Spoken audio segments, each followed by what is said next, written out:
We begin in Ottawa, as in just a couple of hours from now, the House of Commons is set for a highly divisive vote.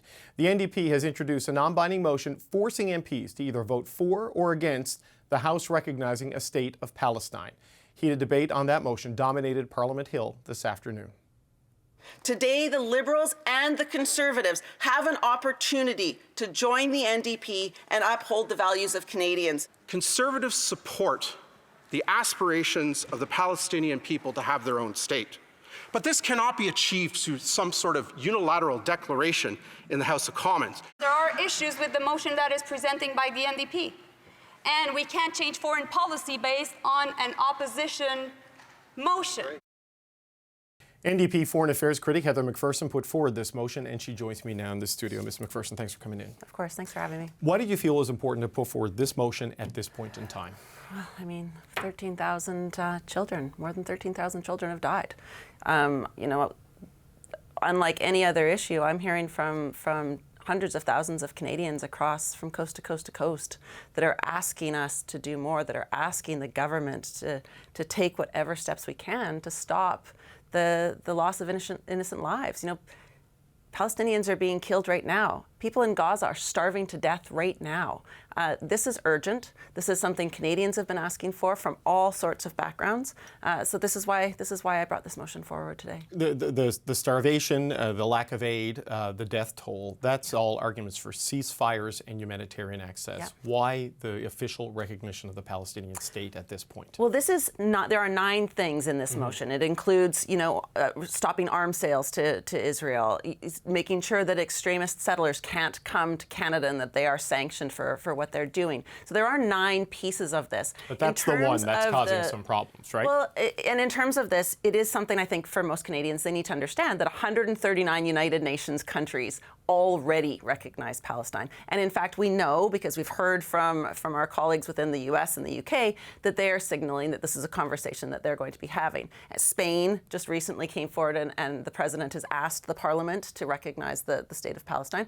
Now is a time, if we want to build towards a more peaceful future for Israelis and Palestinians, that, you know, you have to have 2 states. If you want to have a 2-state solution, if you want to bring a peaceful resolution for Israelis and Palestinians, you have to recognize 2 states. And Canada, frankly, Canada should have done this a long time ago. Well, this government does support a 2-state solution. And they should have no problem supporting 2 states. But what they have said today, Melanie Joly, the Foreign Affairs Minister, spoke in Parliament saying that the motion is flawed and insists the government can't change foreign policy based on an opposition motion.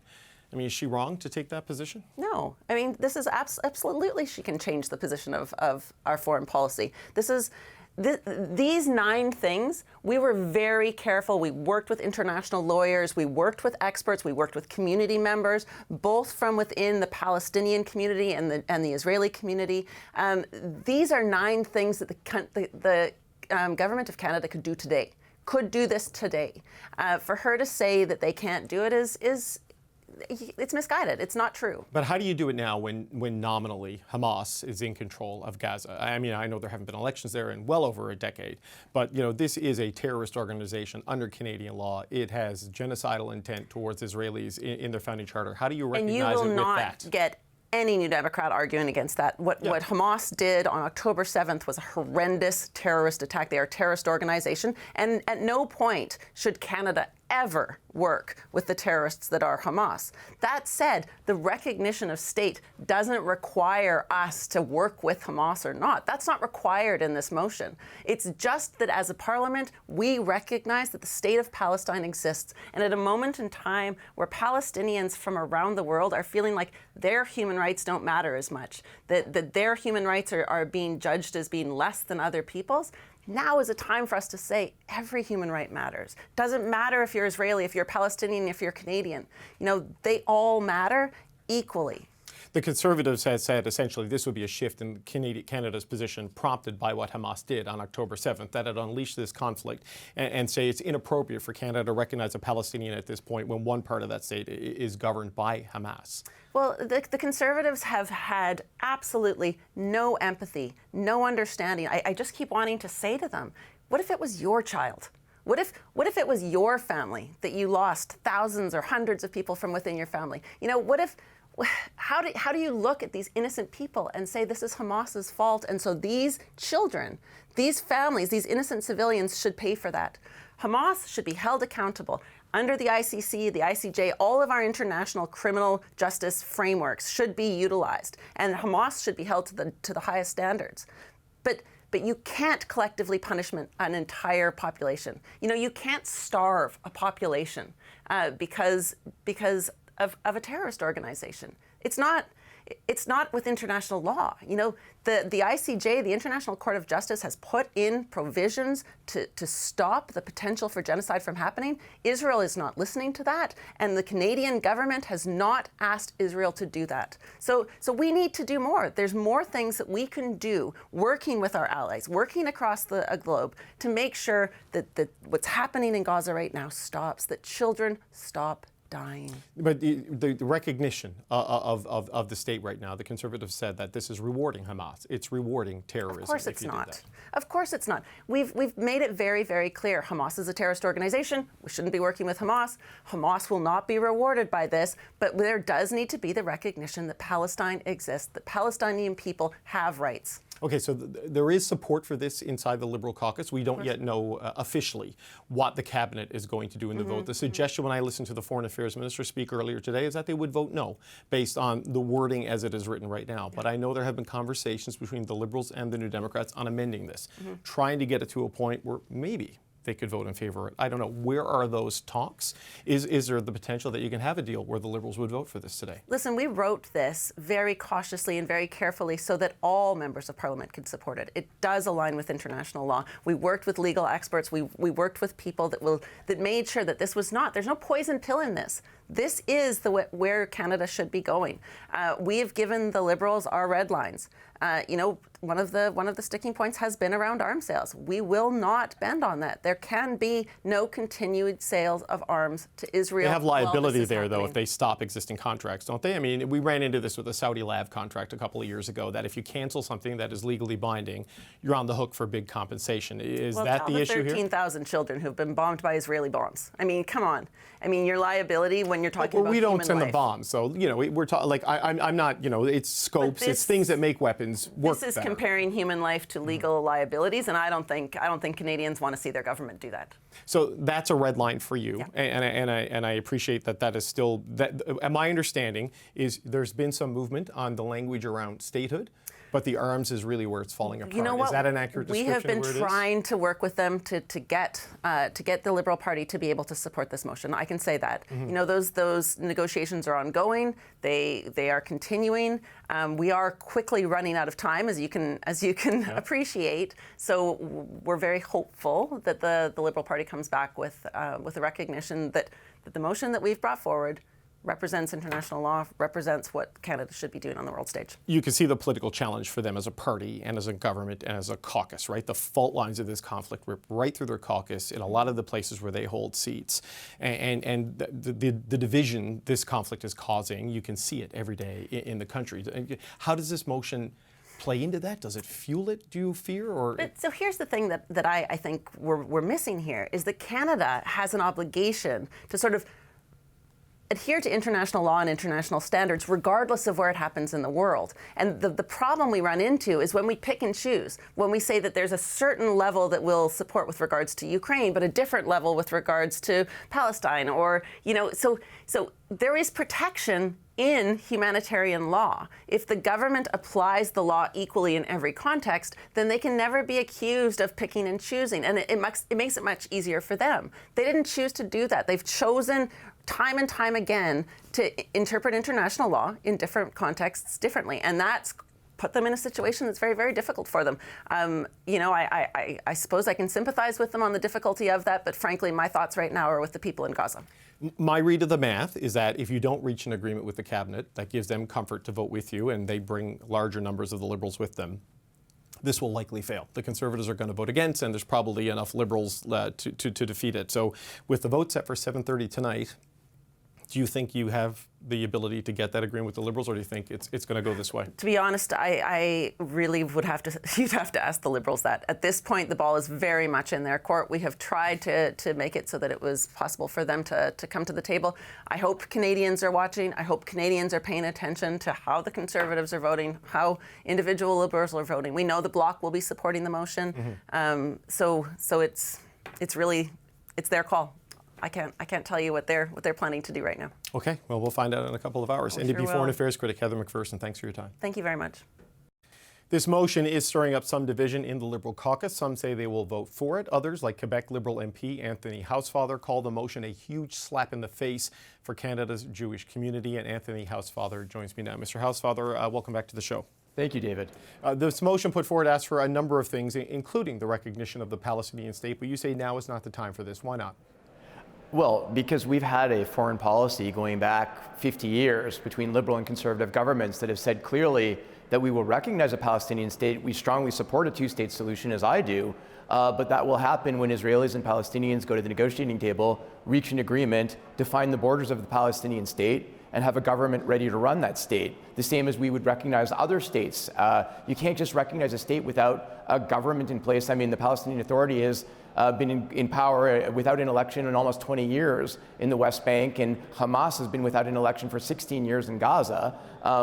And Hamas is a terrorist organization. So to me, all that this would say is, what has changed? What has changed over 50 years? Now Hamas has attacked Israel, launched a pogrom against Israel, and we would reward Hamas by now saying, sure, let's recognize a Palestinian state, which we didn't before, without having a negotiated agreement between the parties. It's a ridiculous idea. It would encourage terrorism elsewhere, because you'd be rewarding terrorists and saying, yes, because you did something bad, we'll do something good for you. You heard Heather McPherson, though, the concerns about the humanitarian crisis, the sheer death toll of more than 13,000 children we're hearing now, more than 30,000 people overall, and a real inability by Israel's allies to convince the IDF and Benjamin Netanyahu's government to sort of change the way they're conducting the war. And this is maybe one of the only ways to bring pressure on the government of Israel to change how it's doing things. How do you respond to that? I don't think a resolution of the Canadian House of Commons would bring pressure on the government of Israel. And moreover, if the issue was a resolution asking Israel to change the way it's prosecuting the war, if it was, asking for more humanitarian aid into Gaza, if it was suggesting how Canada could provide greater aid, such as working with the U.S. and our allies using the new dock, I think then everybody would vote for that. But what has happened is the NDP are claiming this is a motion about a ceasefire, but it's not. It's a long motion with a very anti-Israel bent, by the way, than the way it's drafted, creating equivalencies that are false between Israel and Hamas, and asking for all kinds of things, such as, for example, Heather McPherson, I heard her talking about the arms issue. So Canada, as you know, the Canadian government doesn't sell arms to Israel. We grant arms permits to Canadian companies that ship non-lethal weapons to Israel in the low millions of dollars every year. The United States sends billions of dollars of arms to Israel. So the Canadian amounts are virtually irrelevant. But what you're essentially saying as a message is that Hamas that gets arms through Iran,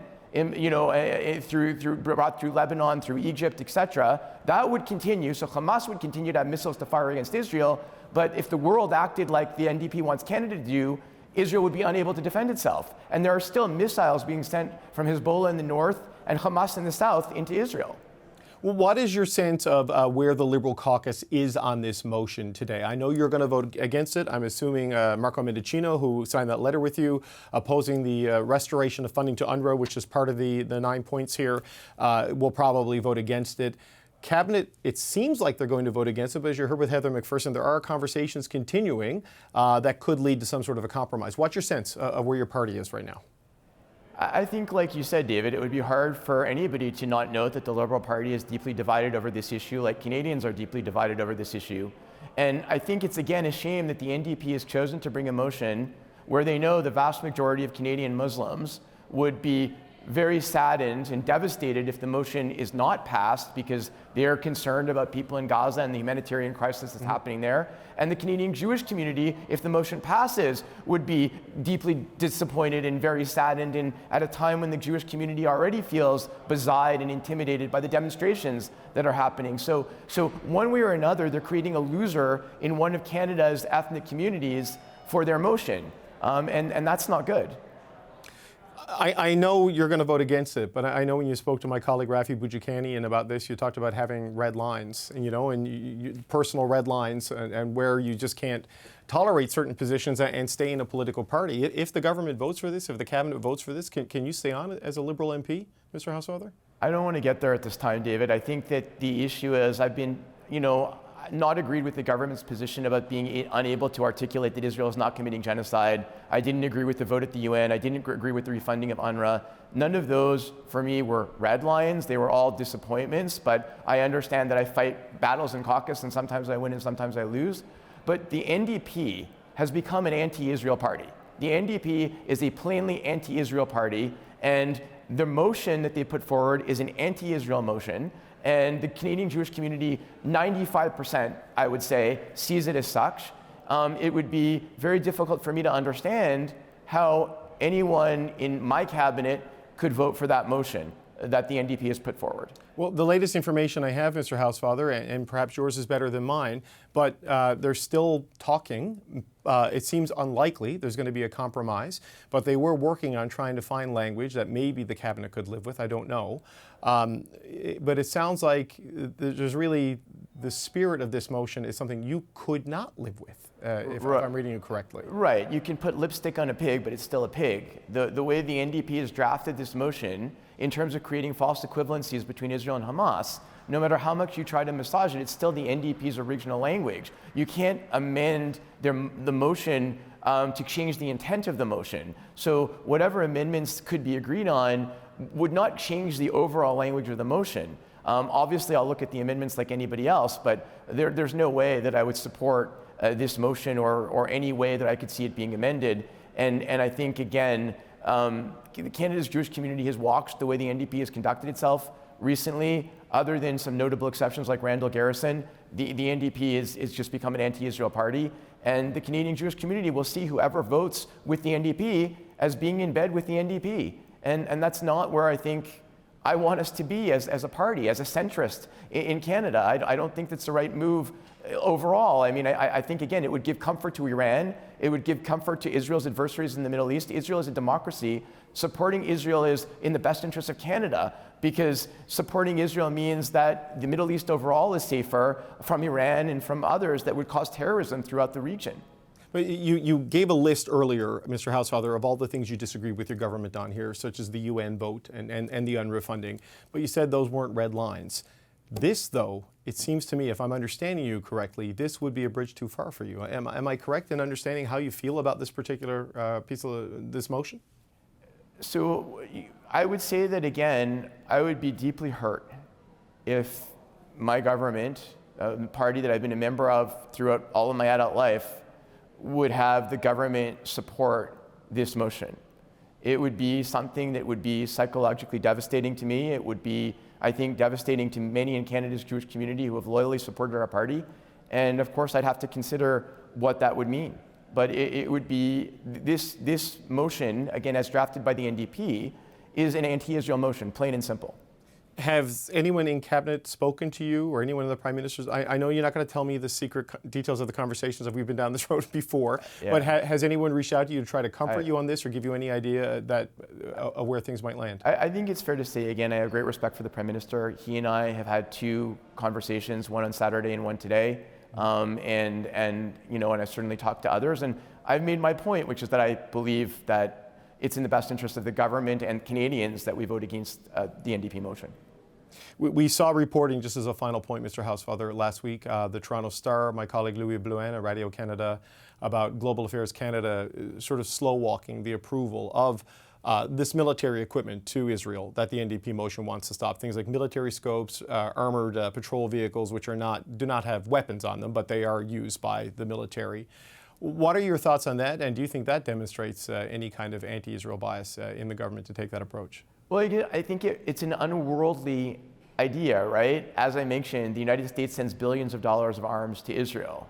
The government of the United States actually pays for arms. We don't do that in Canada. All we do is allow companies in Canada to ship a pretty small amount overall of non-lethal weapons right now to Israel because there haven't been lethal weapons sold in years. So what it essentially would be saying, though, in the broader context, by adopting this, if other countries also accepted that premise, then Western countries who are supposed to be Israel's allies at a time when Israel is at war after being attacked by a terrorist group, Israel would get no weapons from anybody, but nothing would stop Iran's proxies, Hamas and Hezbollah, from getting weapons that they could use to attack Israel. So it's a completely one-sided thing. They're not doing anything in this motion to stop arms going to Hamas or Hezbollah, for that matter. All they're going to do is stop Israel from getting arms if everybody else picked up this idea. Liberal MP Anthony Housefather, we always appreciate your time and your candor. Thanks for joining us today, and I'm sure we'll check in with you once we know the results of the vote. Thank you, sir. Thanks so much, David. All eyes will be on how Liberal MPs and Liberal cabinet votes tonight for the potential political fallout. It's time to bring in the Monday Power Panel to talk about that. Lisa Raitt is a former Conservative cabinet minister. And here with me in the studio, Vandana Cutter is a former advisor to Prime Minister Justin Trudeau. Rob Russo is the former CBC Parliamentary Bureau Chief. And Jordan Leichnitz is a former NDP strategist. So Vandana, let's start with you. I mean, another tough moment for the Liberal caucus today. We still don't know how the cabinet's going to vote, though it seems that without significant changes, they will vote no. What do you make of the situation MPs like Anthony Housefather find themselves in today? Well, I think it's a situation that the whole world finds themselves in, including a number of Canadians. I mean, I think anyone you speak to, there's division and different thoughts on this conflict. You know, it's if there was an easy solution, we would have one. So I think this is not just a government issue. I think this is something that's plaguing many people, and I think you're going to see a number of MPs choosing whatever they would go to abstain. They might vote in, but I think the government will give MPs the freedom to say what they want. But I think it's also ultimately about how do we also bring people together and not cause further division amongst communities, amongst Canadians. Lisa, we can see sort of the binaries of this conflict, of this argument playing out in question period today, with the Conservatives saying that if you vote for this, you're rewarding Hamas for their acts of terrorism on October 7th, and the New Democrats positing that this is one of the only ways to sort of bring an end to the humanitarian crisis that's seen 13,000 dead kids and 30,000 dead people overall. Well, the NDP knows that that's a bunch of, baloney, because what a non-binding motion in the House of Commons in Canada does on the world stage is literally zero. I mean, it's going to give some people some talking points. I'm outraged, quite frankly, that they would take a topic as serious as this, as one that's so divisive in this country, and play it on wedge politics for a Liberal cabinet. I'm with Vandana on this. This is something that we should not be seeking to divide on. There are going to be a lot of very emotional people around this issue. And as a result, they're going to have to pick a side. And I don't think that's the right thing we should be doing in our House of Parliament, quite frankly. And they know the ones that they put in there. They know the pieces of the resolution in there that are going to be difficult for anyone who is supportive of Israel to be able to deal with. And they still put it in there. So I know there's last-minute negotiations. And quite frankly, this motion was tabled 2 weeks ago. Why the sudden frenzy of trying to figure it out? This should have been dealt with in a good government 2 weeks ago. Well, no, that is a good question. And when we're trying to get an answer on that, I don't have an answer for that one, but the question we've been asking. Jordan, what do you make of that? The criticism of the resolution, you heard Anthony Housefather earlier saying the NDP are becoming an anti-Israel party, and that's how people are going to see motions like this. Well, look, I understand emotions are certainly running very high, and for Anthony Housefather in particular on this topic. But look, I think actually what we're seeing, and in fact even the last-minute negotiations that we're seeing, are evidence that this motion actually, by opposition motion standards, is pretty straightforward. I think Heather McPherson talked about this really specifically. There is no poison pill buried in here for the government. I think what you're seeing on the part of the NDP here is a good faith attempt to move the ball forward on the government's policy, to apply more pressure in coordination with the international community to work towards a ceasefire.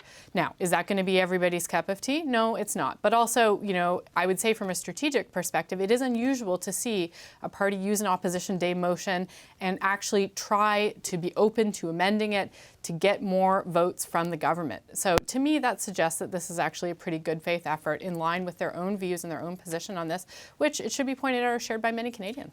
You say no poison pill, and Heather McPherson said that. And I asked her about the suspend all trade in military goods and technology with Israel. If there's existing contractual arrangements, the government could be liable for that. That seems like a difficult one for the government because we don't know what the level of liability could be, right? Right, but Canada already has in place measures to control our arms trade and to prevent the sale of arms to regimes where there's concern that those could be used in accordance or against international law, right, or in a way that might violate human rights. So really what this motion is doing is reinforcing something that we already have in Canadian law and asking it to be applied equally in the case of Israel as we have in other countries. So I think that wouldn't at all constitute a poison pill. Rob, how do you see this one? Melanie Joly said we're not going to change foreign policy based on an opposition motion, but they're still negotiating. Yeah, I do think there is a poison pill, and it's one that negates almost 150 years of raison d'etre for the Liberal Party of Canada. Whenever you go talking about creating a state, particularly since the referendum in Quebec in 1995, the Liberal Party has made it its business to make sure that there are absolutely clear rules about how that happens, that it's a seamless process, and that it's not done in any kind of haphazard or disorganized way.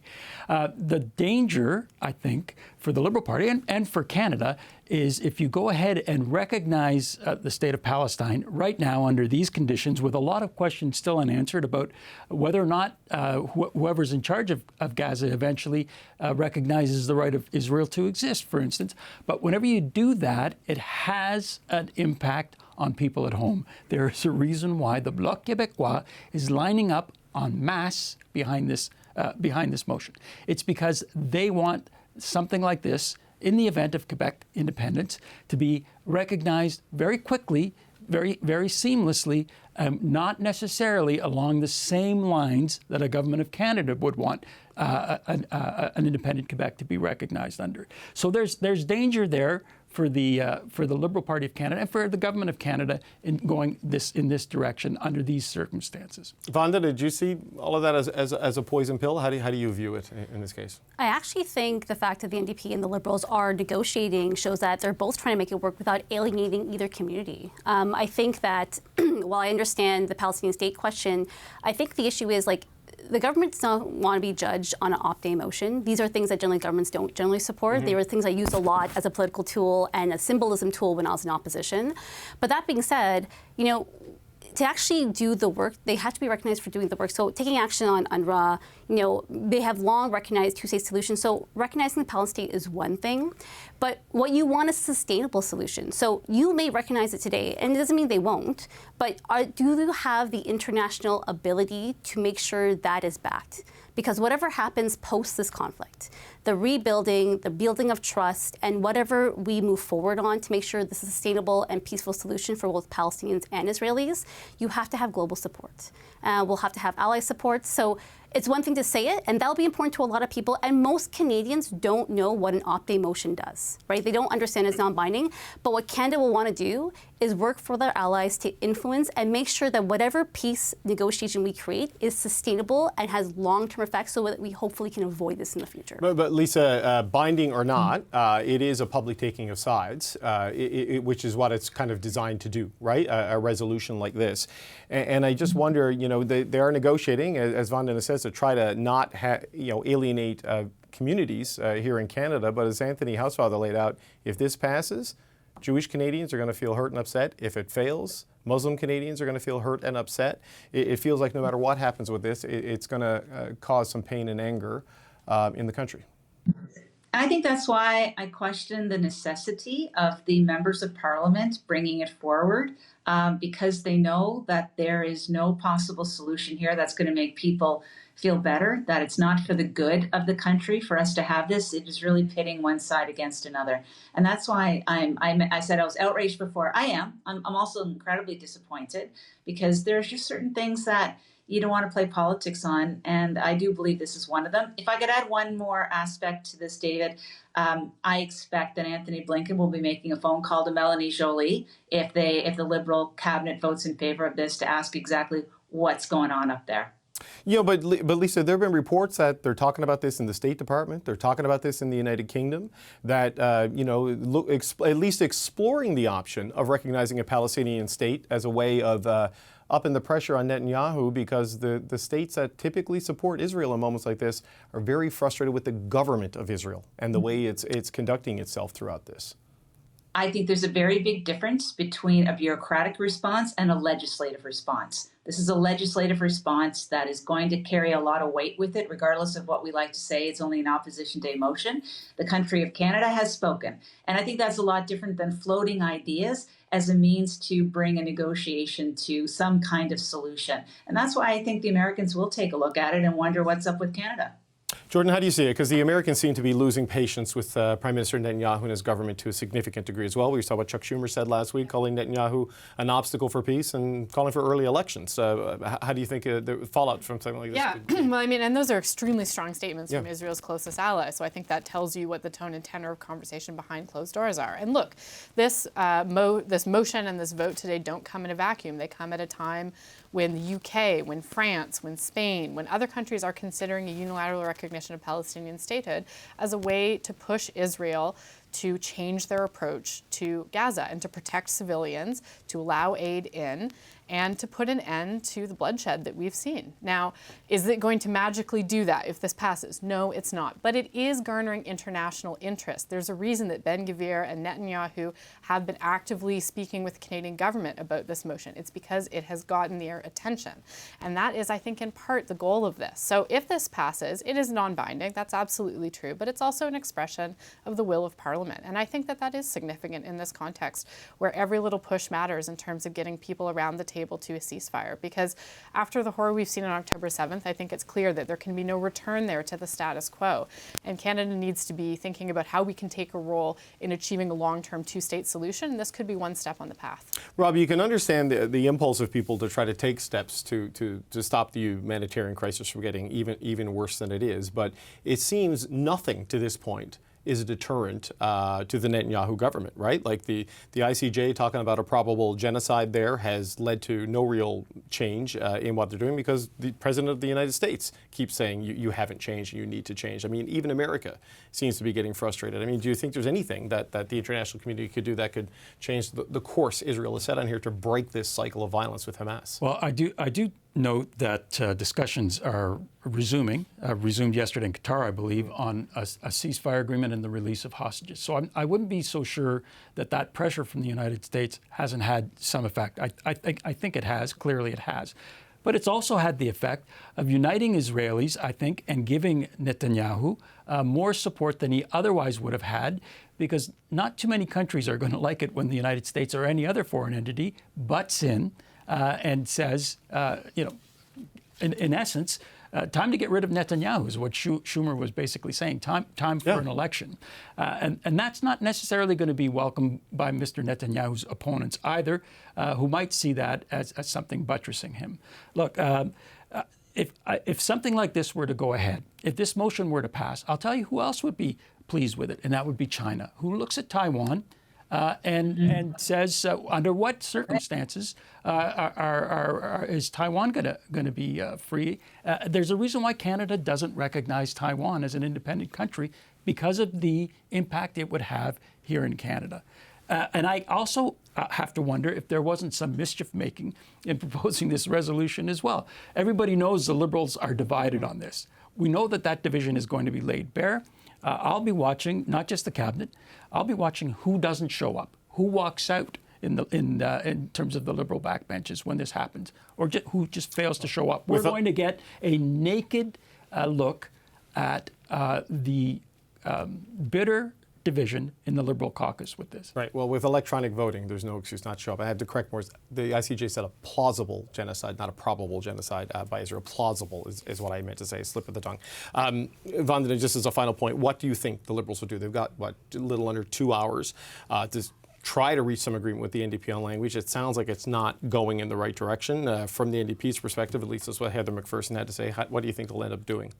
I think they're still negotiating, and it's going to come down to the wire. I think, again, there's a lot of goodwill to try and make it work in a way that doesn't alienate communities. And let's remember, communities aren't homogenous. You know, I think Anthony Housefather saying that all Jewish communities will be against this, you know, that's not necessarily true. And same thing with Muslim communities and minority Christian communities that are also affected in Palestine. So how do we also move forward on this that brings peace, a two-state solution, but also brings people together and not further divide people? But I do think this is something happening across.